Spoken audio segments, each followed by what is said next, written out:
There are 4 types or 4 ways to start a martial arts school. I'm gonna explain those in this video. Check it out.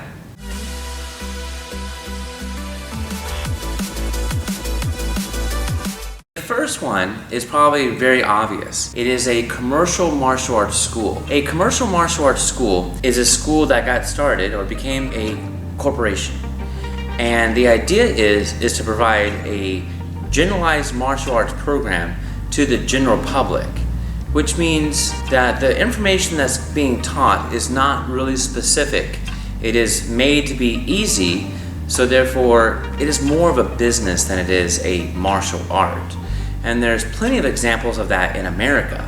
To identify if a commercial martial arts school is commercial, just look at how many locations they have. If you see a school that has more than, I would say, 10 locations, it's probably a corporation. Some schools have hundreds of locations, so therefore when they open a new facility, it looks very nice and it's very appealing, and oftentimes the people are very happy when they train in these places. However, what happens over time is I meet those people and they come to me after they trained somewhere else. And you know, as a sensei, you're supposed to not take in other students from other styles, especially when you're in another country like Japan. Over there, you're supposed to stay with the same instructor, and whenever you go to another school, the sensei questions, why are you coming to me? And because you already have a sensei. It's considered disrespect, and it's not, not loyal and committed. Back to the first school though, a commercial school. What I often find is that when I meet people, they tell me, oh yeah, Johnny, he got his black belt there, but I don't think he learned much of anything.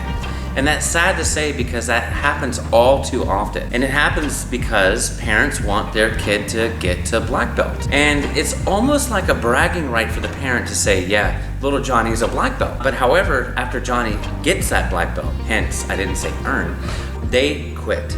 And that black belt is usually attained between 1 and 2 years. Some people, might get it in 3. However, if you ever train in a traditional school and you decide to jump ship and go to a commercialized school, if they bump up the student in rank to a higher rank, that should tell you that where you were at was probably a better place to go. What happens often is people will go to the commercial school that's closest to their house, or the martial arts school that's closest to their house. When someone tells me, I saw your school, I live right down the road, I tell them, oh, thank goodness I moved real close to you. So a commercial school, again, will also have exorbitant fees like belt testing fees, and uniforms are usually pretty expensive, and even t-shirts can be $50. It is really more about money, and it's not really about the student. Now, I actually worked for a gentleman that I was his protege. That person made $60,000 a month teaching martial arts. I'm never gonna say his name because I'm not gonna give him the satisfaction. However, I did open the school for him, and I left because he only cared about money. Now, was he a corporate school? No, he was still a private entity. However, it was really much ran like a corporation. The second school you'll find is a martial arts school that has around 3 to 5 people involved that started the school together, and it's a group. According to the United States Bureau of Labor Statistics, 20% of businesses will fail in the first year, and in 5 years, half will fail, and in 10 years, a third will be remaining. Also stating statistics, 70% of partnerships fail, which is not a promising number.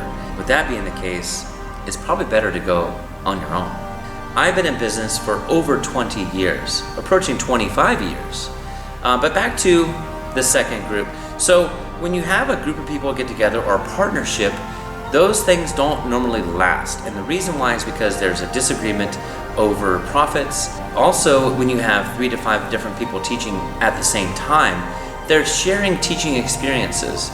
And the downfall of that is that you might be able to teach a wide variety of different martial arts, but at the same time, what are you teaching? Is it a jack of all trades, master of none? So you want to have usually one instructor that teaches the majority of the classes, because that person has a lot of experience teaching the students.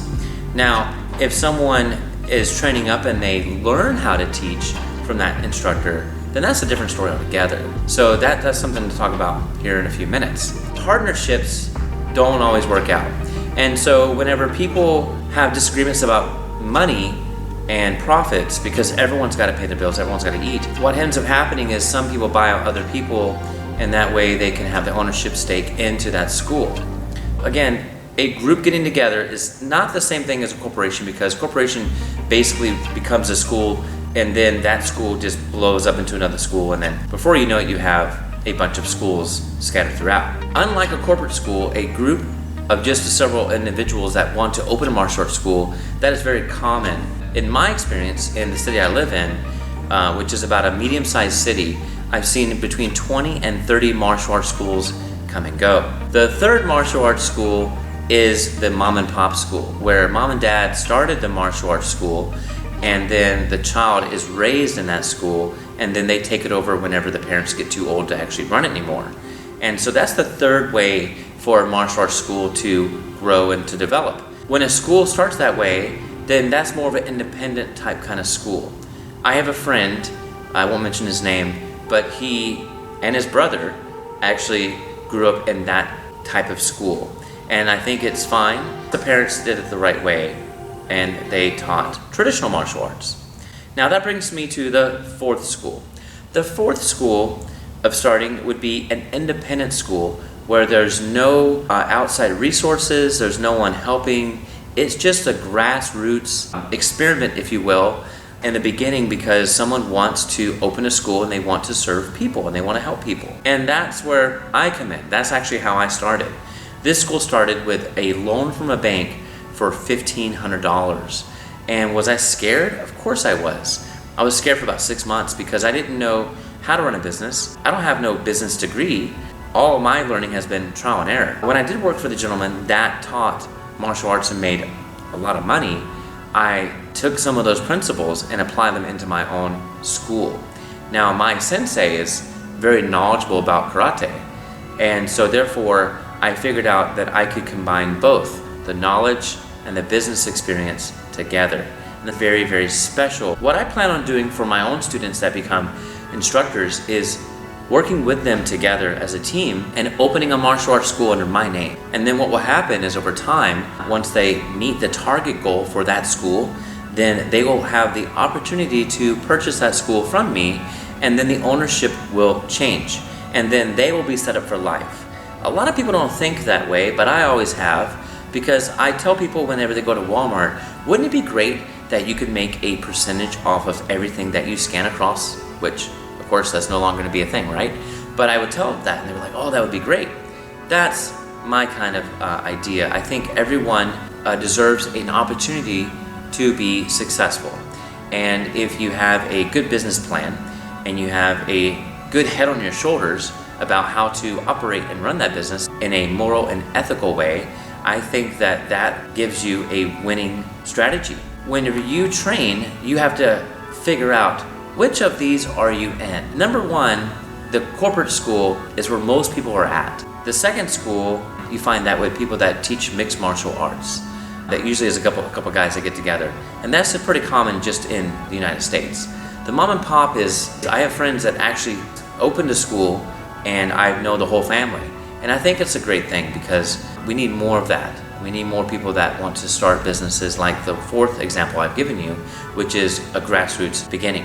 Now, even though I am a grassroots school, I also made it a point to get with the correct sensei who knows a lot about martial arts. So therefore, I could be on the up and up with the correct information and teach the old way of karate. When you search out karate in America, you won't find it everywhere. It's very difficult to find. If you go to dojolocator.com or dojoinfo.com, you can actually type in the style of martial art you want to learn, whether it be Shotokan or Shito-Ryu or Goju-Ryu or Wadori-Ryu or Shon-Ryu or Ishin-Ryu, Ryuchi-Ryu, or Kyoshi. There's a lot of other styles I haven't even mentioned, but those are the main ones that people will find for karate.